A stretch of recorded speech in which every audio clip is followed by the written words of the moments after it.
Suddenly, a white rose petal is stained red with the blood of a shinobu warrior facing his imminent death. The executioner raises his blade and strikes, but to his surprise, the blade snaps in half. And then we're introduced to Gabimaru, a heartless person who's committed countless crimes with no attachment to life due to his horrible upbringing. As a baby, his parents were killed, leaving him with no option but to be obedient to the chief, who raised him to be the ultimate shinobi, void of emotion only to follow his every command. Then later on, the chief married off his daughter Yui to Gabimaru. Yui completely changed Gabimaru's life and turned him into a kind soul. With his newfound love for Yui, Gabi approached the chief to ask for permission to leave the village with his wife so that they could live the rest of their lives in peace. But instead of honoring his wish, the chief had Gabimaru caught. Still determined to get back to his wife, Gabimaru fought. But in the end, he was arrested after killing 20 people. While in prison, Gabimaru met Yamada, a woman sent to oversee his execution. The first of which being strapped to a giant pole, then being burnt alive. The second being tied to 2 bulls, then having your body being split apart. And lastly, being boiled in oil over 1,000 degrees Celsius, which didn't work at all.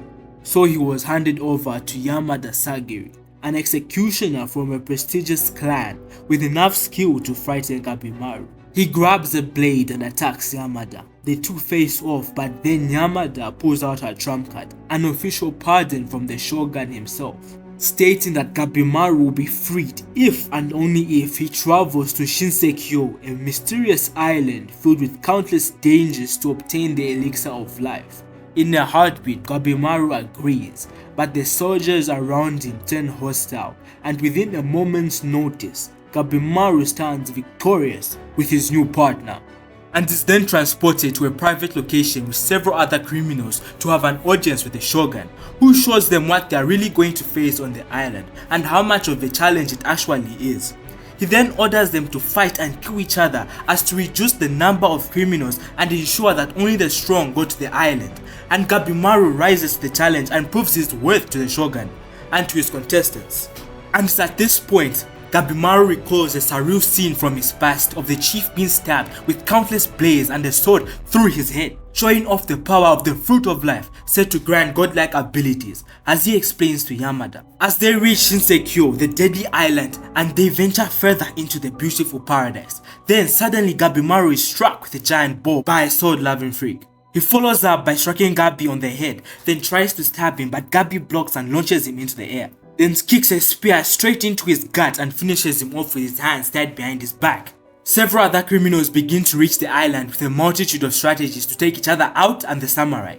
But then Gabimaru strikes Yamada because he believes that she will only slow him down with her rigid rules. It's a fierce battle, but in the end Gabi overwhelms Yamada and prepares to land the finishing blow. But the spirit of his wife stops him and he apologizes to Yamada. The scene then pans over into the deeper jungle, with Jingo Karugu with his assignment. A strange butterfly stings his hand and he panics. He cuts off his hand and afterward it begins to turn into a tree. Then a giant beast appears in the back as the shin shifts back to Gabi and Yamada, who are being confronted by a giant fish attempting to seem like a Buddha. It attacks and Gabimaru kicks right through its head, but it counters by slamming him to the ground.